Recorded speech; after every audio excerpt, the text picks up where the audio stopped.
ये कहानी बिहार के एक पुराने शहर दरियापुर की है। यहाँ हर रविवार को लगने वाली एक छोटी सी संडे मार्केट होती थी।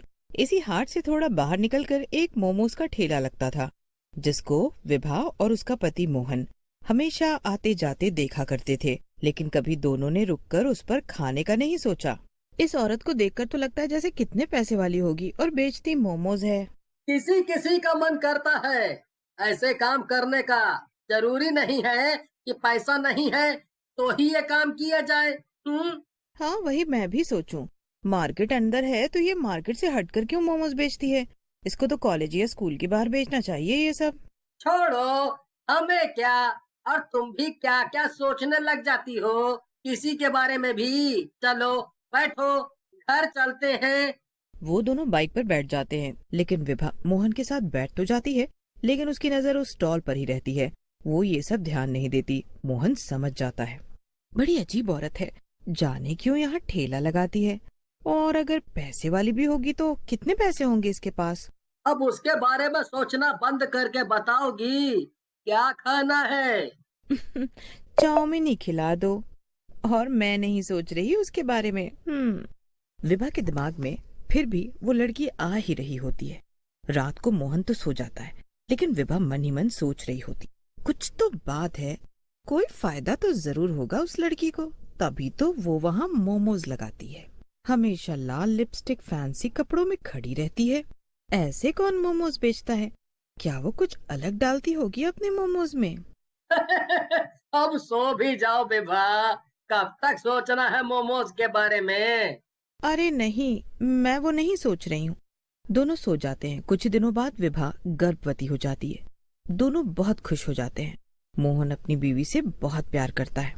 मेरा ऐसी हालत में कुछ कुछ खाने का जी हो रहा है, क्या करूं? अरे ये क्या सोचना, मैं हूँ तो मुझे बताओ क्या खाना है।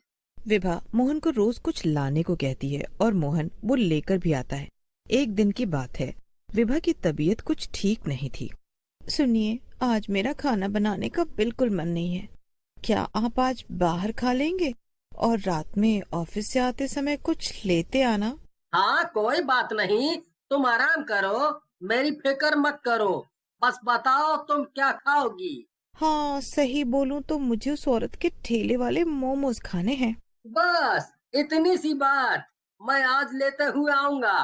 तुम बस हुक्म किया करो मैडम, तुम्हारा नौकर हमेशा तुम्हारे लिए हाजिर है।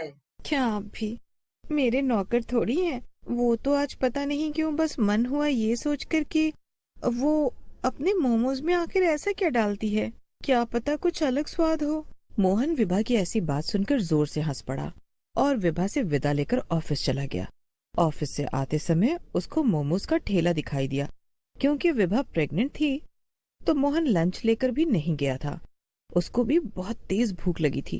क्यों ना जब तक ये मोमोज बनाएगी तब तक खा लिया जाए।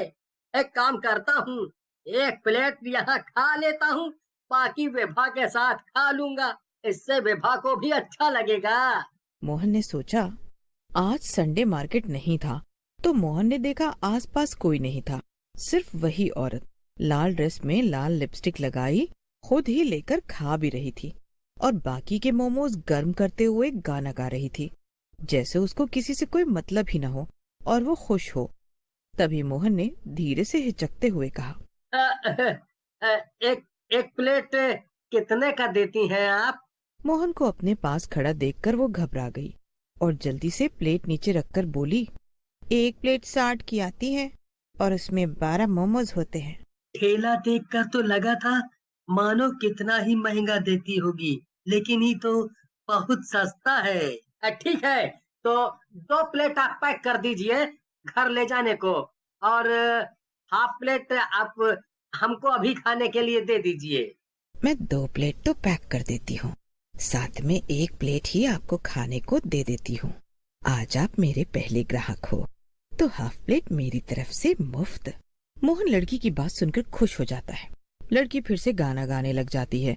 हवा तेज हो जाती है। मोहन अपना फोन निकालता है, लेकिन उसमें बिल्कुल नेटवर्क नहीं होता।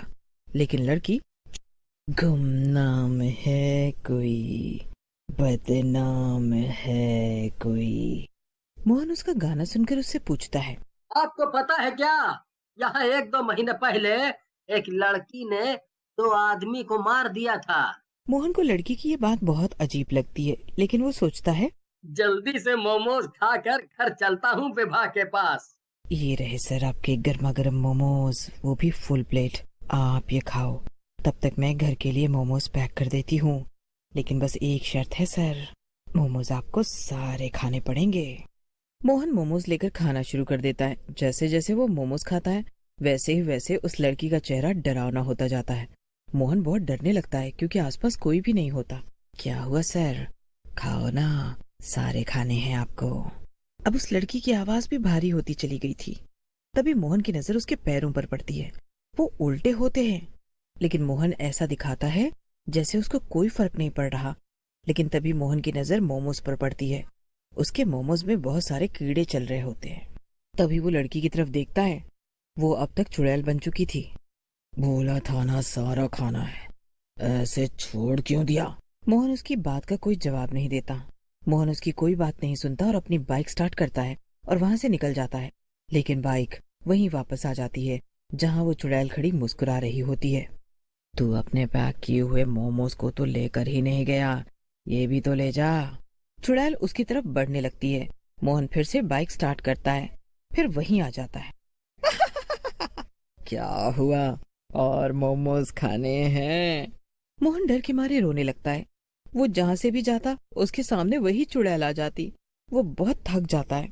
कब तक चलाएगा, अब कुछ नहीं हो सकता।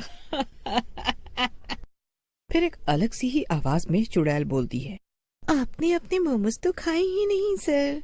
मोहन बहुत चिल्लाता है, बेचारा, ये सब तेरे ही मोमोज हैं, खा ले इन्हें, खा ले।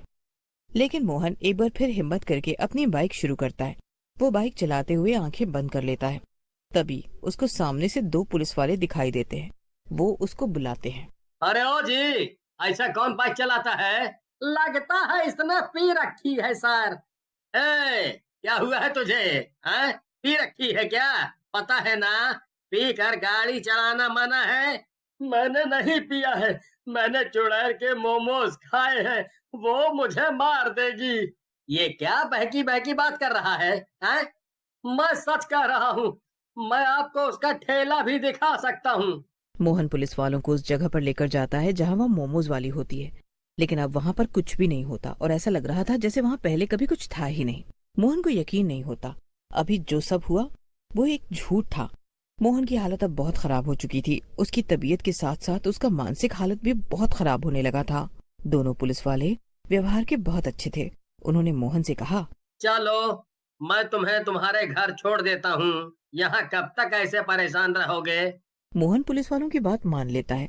घर पहुंच जाता है। घर पर उसको जैसे ही विभा देखती है, रोने लगता है। क्या हुआ जी आपको? किसी ने कुछ किया क्या? किसी ने आपको मारा क्या? विभा बहुत घबरा जाती है। उसने मोहन को ऐसे बेबस कभी नहीं देखा था। जी, आप लोगों का बहुत बहुत शुक्रिया जो आप इन्हें घर तक लेकर आए। पुलिस वाले चले जाते हैं। विभा मोहन के पास जाती है और बैठ जाती है और पूछती है। मोहन रोते रोते उसको सारी व्यथा बता देता है। मुझे लगता है उसमें कुछ तो गड़बड़ है, पर इतनी बड़ी गड़बड़ मैं तो आपको वहाँ कभी नहीं जाने देती। अगर मुझे पता होता, मेरी ही गलती है ये सब। अब आप कभी उस रास्ते से मत जाइएगा। आप मुंह हाथ धो लीजिए, मैं अभी खाना लगा देती हूँ। मैंने मैगी बनाई है, आज वही खा लेते हैं। कल से मैं घर पर ही खाना बना लूंगी। मोहन उठकर अपने वॉशरूम में चला जाता है। मुंह धोते हुए उसकी नजर शीशे पर पड़ती है। शीशे पर खून से लिखा होता है, सर आपने पूरे मोमोज नहीं खाए हैं ना? मोहन की नजर एकदम से विभा की लाश पर पड़ती है, जिसको देखकर मोहन को हार्ट अटैक आ जाता है और वो भी मर जाता है। चुड़ैल का मकसद अब पूरा हो जाता है और